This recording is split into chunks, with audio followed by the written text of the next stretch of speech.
안녕하세요. 스포츠의 모든 순간을 함께 달려볼 렛츠고 스포츠 타임의 정은서입니다. 오늘도 재미있는 쏙쏙 핵심은 톡톡 채워드리도록 하겠습니다. 자, 그럼 저와 함께 렛츠고 스포츠 타임 문을 열어보도록 하겠습니다.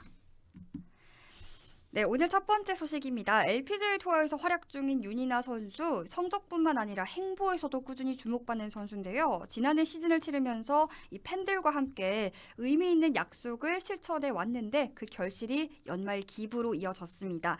윤이나 선수는 자신의 공식 팬카페 회원들과 함께 연세의료원에 총 4,300만 원을 기부했다고 합니다.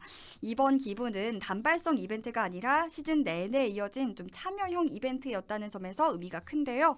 윤이나 선수가 라운드에서 버디를 기록할 때마다 이 팬카페 회원들이 일정 금액을 적립해온 버디 기금에 윤이나 선수가 직접 사비를 보태서 최종 금액을 완성했다고 합니다. 경기 결과 하나하나가 기록으로만 남는 게 아니라 누군가의 치료와도 회복으로 연결되는 구조를 만든 셈인 거죠. 윤이나 선수는요, 팬들과 함께 다시 한번 뜻깊은 기부 활동에 동참하게 돼서 기쁘다라면서 항상 큰 응원을 보내주는 팬들과 손을 잡고 앞으로도 선한 영향력을 꾸준히 이어나가고 싶다라는 뜻을 전했습니다. 선수 개인의 기부를 넘어서 응원하는 팬들까지 좀 자연스럽게 나눔의 주체로 끌어들였다는 점에서요, 윤이나 선수만의 색깔이 드러나는 대목인 것 같습니다. 또 연세의료원 측도 감사의 뜻을 밝혔는데요. 이상길 대외협력처장은 지난해에 이어서 올해도 윤이나 선수와 팬카페가 보내준 따뜻한 나눔에 정말 깊이 감사드린다면서 이번 기부금이 소아 또 청소년 암 환자들의 치료와 회복에 큰 힘이 될 것이라고 말했습니다. 이 성적과 순위로만 평가받기 쉬운 프로 스포츠의 세계에서 윤이나 선수 경기장 밖에서도 정말 자신의 영향력을 어떻게 사용할 수 있는지 보여주고 있습니다. 버디 하나에 담긴 의미가 스코어를 넘어서 누군가의 희망으로 이어지고 있다는 점에서 이번 기부 2026년 새해를 여는 스포츠 뉴스 가운데서도 오래 기억될 만한 장면이 될 것 같습니다. 네, 그런가 하면 2025년 마지막 여자 골프 세계 랭킹이 발표됐었는데 이 톱 10의 얼굴에는 변화가 없었습니다. 12월 30일 발표된 최종 세계 랭킹에서 진우 티티쿤이 1위를 지켜냈고요. 넬리 코르다, 이민지, 야마시타 미유, 찰리 헐, 또 리디아고와 일러닝, 김효주와 사기고 마고 그리고 김세영 선수까지 상위 10명의 순위는 그대로 유지가 됐습니다. 표면적으로는 좀 안정된 결과였지만요. 지난 1년간의 흐름을 살펴보면 세계 여자 골프의 판도 크게 흔들렸습니다. 이제 2025년 1월 1일 기준 세계 랭킹 톱10 가운데 릴리아부와 헤나 그린 그리고 유에란과 후르에 아야카, 셀린 부티에 등 5명은 이 연말 톱10에서 이탈했었는데요. 이 가운데 릴리아부는 48위까지 내려가면서 가장 큰 낙폭을 기록했습니다. 반면에 또 새롭게 톱10에 진입한 선수들의 상승세는 뚜렷했는데요.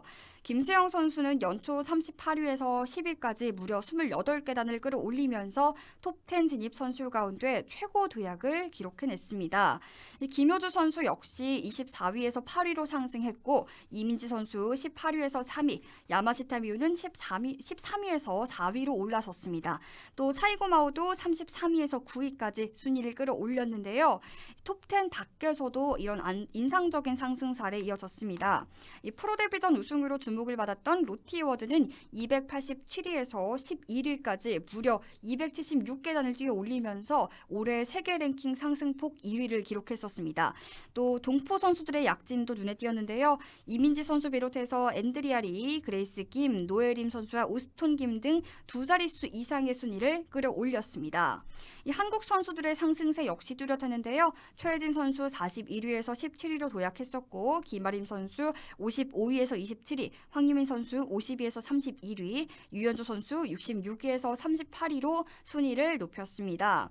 또 이소미 선수와 홍정민 선수 100위권 밖에서 50위 안으로 진입하면서 의미 있는 성과를 남기기도 했는데요. 물론 하락한 선수들도 있습니다. 고진영 선수 11위에서 26위로 내려갔고 이혜원과 신지의 윤이나 선수 역시 순위 하락했습니다. 다만 순위 변화가 곧 경쟁력의 소멸을 의미하진 않습니다. 2025년 한 해 동안 세계 여자 골프는 세대 교체와 판도 이런 변화가 좀 동시에 진행된 시즌이었는데요. 이 흐름이 올해 2026년에도 이어질 가능성이 클 것 같습니다. 이 톱10의 숫자는 같았지만 그 안팎에서 벌어진 이동, 여자 골프 지역이 빠르게 재편되고 있음을 보여준 것 같습니다. 네, 그런가 하면 김영찬 골프존 그룹 회장이 가족들과 함께 버디 기금을 적립해서 골프 유망주 지원에 나섰습니다. 김영찬 회장은 한 해 동안 골프 라운드에서 버디 이상을 기록하거나 에이지 슈트를 달성할 때마다 기금을 쌓아왔고요. 이렇게 마련된 4,500만 원을 유원 골프 재단에 기부했다고 합니다. 에이지 슈트는 18홀 경기에서 자신의 나이보다 적은 타수를 기록하는 경우를 뜻하는데요. 실력과 꾸준함이 좀 동시에 요구되는 기록이라고 합니다. 김영찬 회장의 버디 기금 기부는 일회성에 그치지 않았는데요. 2020년부터 매년 같은 방식으로 기부를 이어왔고 2025년까지 누적 기부액이 약 3억 원에 달했다고 합니다. 연도별로도 보면요. 2020년 5,200만 원, 21년 4,600만 원, 22년에는 6천만 원, 23년 5천만 원, 24년에는 4,600만 원, 25년 4,500만 원을 기부했습니다. 이번 기부를 통해서 유원 골프재단의 장학 사업도 확대될 수 있었는데요. 이 골프 유망주 한 명에게 연간 1,200만 원을 지원하던 희망나무 장학생 제도는 4명으로 늘었고요. 또 2026 희망나무 장학생으로는 김서아, 장하은, 강주원, 윤태용 선수가 선발됐다고 합니다. 유원 골프재단은요. 기존의 특별장학생 제도와 별도로 선발 기준을 완화한 희망나무 장학생 제도 신설해서 더 많은 유망주들에게 기회를 제공하고 있습니다. 이 김영찬 회장은요. 실력 있는 유망주들이 다양한 기회를 통해서 성장하길 바라는 마음에서 이번 기부 결정했다고 밝혔고요. 여건이 어려운 선수들이 꿈을 포기하지 않도록 앞으로도 지속적인 후원을 이어나가겠다고 밝혔습니다. 성적과 기록을 사회적 가치로 연결한 이번 버디 기금, 골프계에서 선순환 기부 모델로 자리 잡고 있고요. 또 유망주들에게는 현실적인 성장의 발판이 되고 있다는 평가가 나옵니다. 네, 그런가 하면 글로벌 에스테틱 기업 파마리서치가 2026 시즌 KLPGA 정규 투어의 해외 개막전을 개최합니다. 파마리서치는요, 태국 아마타 스프링 컨트리 클럽에서 KLPGA와 대회 조인식을 갖고 2026년 3월 12일부터 15일까지 총 상금 12억 원 규모의 리쥬란 챔피언십을 연다라고 밝혔습니다. 우승 상금은요, 2억 1,600만 원인데요. 이번 대회 2026 시즌 KLPGA 투어의 해외 개막전이자 글로벌 에스테틱 기업으로 도약한 파마리서치와 또 투어의 글로벌화를 추진 중인 KLPGA가 만들어낸 신규 대회입니다. 파마리서치는요, 그동안 KLPGA 드림 투어 왕중왕전을 개최하면서 투어와 좀 긴밀한 협력 관계를 이어왔고요. 이번 정규 투어 리쥬란 챔피언십을 통해서 2부 투어부터 정규 투어까지 KLPGA의 현재와 미래를 동시에 지원하는 구조를 완성하게 됩니다.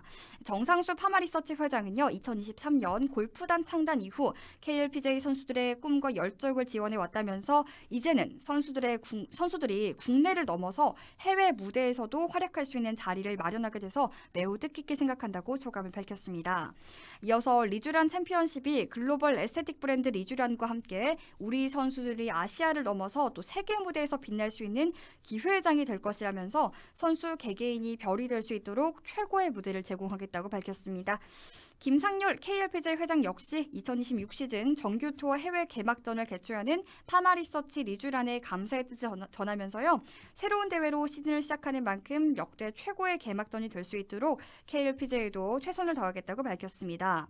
이 대회 타이틀 스폰서인 리쥬란은요. 태국을 포함해서 아시아는 물론 호주와 남미, 중동 등 전 세계 30개국이 수출되고 있는 K뷰티의 대표 브랜드고요. 향후 서유럽을 중심으로 한 글로벌 진출도 준비하고 있다고 합니다.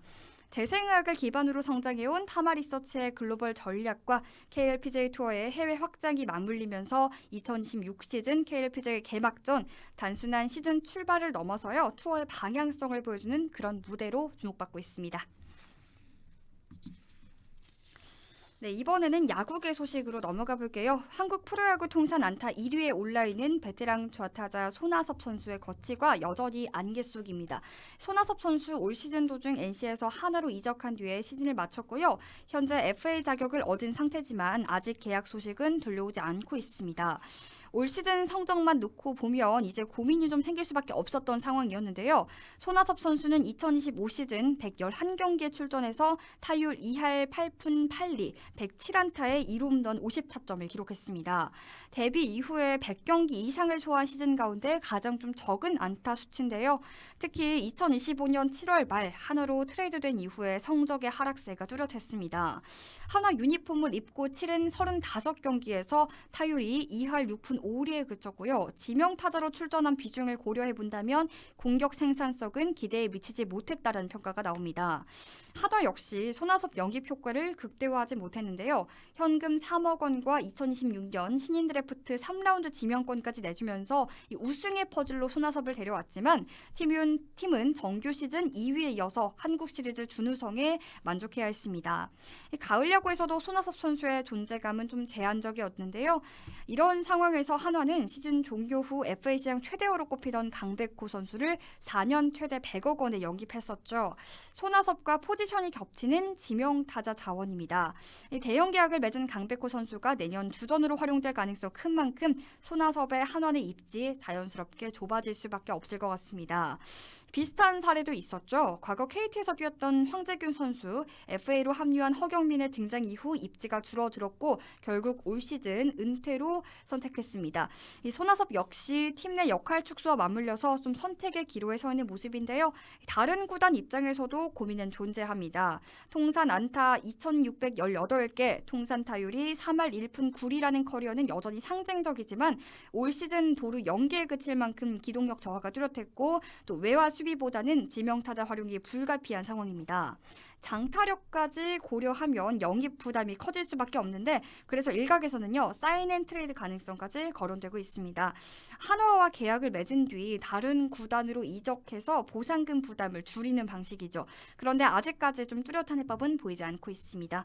같은 롯데 출신 베테랑 강민우가 삼성과 재계약에 성공한 것과 달리요 손아섭 선수는 FA 시장에서 좀 조용한 겨울을 보내고 있습니다. 통산 안타 1위라는 기록을 가진 교타자가 어떤 유니폼을 입고 이 선수 생활을 이어가게 될지 이 선택이 2026 시즌 KBO 리그의 또 다른 변수로 남아 있습니다. 네, 그런가 하면 또 2026 시즌 롯데 자이언츠가 오랫동안 기다려온 이름 한동희 선수의 복귀 시즌입니다. 한동희 선수는요 지난해 12월 초 상무 복무를 마치고 전역했고요 곧바로 다음 시즌 준비에 들어갔습니다. 이 롯데 타선의 현실을 감안해 본다면 한동희에게 쏠리는 시선 분명한데요. 최근 3년간 팀 내 20홈런 타자는 단 한 명도 나오지 않았고 거포 FA 영입도 없었습니다. 자연스럽게 한동희 선수 2026년 이제 4번 타자 후보로 거론이 되고 있는 상황이죠. 본인 역시 이 기대감을 잘 알고 있습니다. 시상식 자리에서 감독님을 행복하게 해드리겠다라고 말한 한마디에는 좀 자신감과 함께 무거운 책임감이 동시에 담겨 있었는데요. 한동희 선수에게 기대감이 모이는 이유 분명해 보입니다. 한때 부산 야구의 자부심이었고 또 이대호를 이을 차세대 거포로 주목을 받았기 때문이죠. 실제로 2020년부터 22년까지 3시즌 동안 홈런 48개 기록했고 평균 OPS가 0.805에 달했습니다. 특히 이대호의 은퇴 시즌이었던 2022년 4월 한 달 동안 타율 4할 2푼 7리, 7홈런에 OPS 1.249를 기록하면서 마치 전성기 이대호 선수를 떠올리게 했죠. 그런데 이대호라는 큰 우산이 사라진 이후 한동희 선수 급격한 하락세를 겪었습니다. 2023년 성적 부진은 성실함으로 정평이 나 있던 한동희 선수에게는요 더욱 뼈아픈 결과였습니다. 김태형 감독 부임 이후에도 좀 반등의 계기가 쉽게 찾아오지 못했고요. 결국 한동희 선수 아시안게임 무대조차 밟지 못한 채 군복무를 택하게 됐습니다. 그 사이 롯데의 가을 야구 실패는요 8시즌 연속으로 늘어나기도 했는데요. 하지만 상무에서 2015년은 좀 분명 달랐던 것 같습니다. 한동희 선수 퓨처스리그에서 타율 4할 27홈런에 115타점, OPS 1.155라는 압도적인 성적 기록하면서 2구는 좁다라는 이런 메시지 직접 증명하게 됐습니다.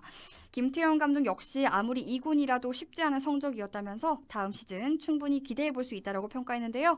국가대표 평가전에서도 장타력을 보여주면서 가능성을 확인했습니다. 이제 남은 과제 분명해 보이는데요. 2026년 한동희 선수가 다시 1군 무대에 안전하게 안착하고 또 3루수 주전 자리를 되찾아야 하는 시즌입니다. 동시에 롯데가 가장 절실하게 원하는 20홈런 타자로 거듭나야겠죠. 주변에서는 한동희 선수의 부진 원인 원인으로 너무 착한 성격을 이야기하기도 합니다. 부담은 혼자 떠안고 복귀 과정에서 무리를 하는 경우가 많았다는 설명이죠. 하지만 이제 한동희 선수 더 이상 어린 나이의 선수가 아닙니다.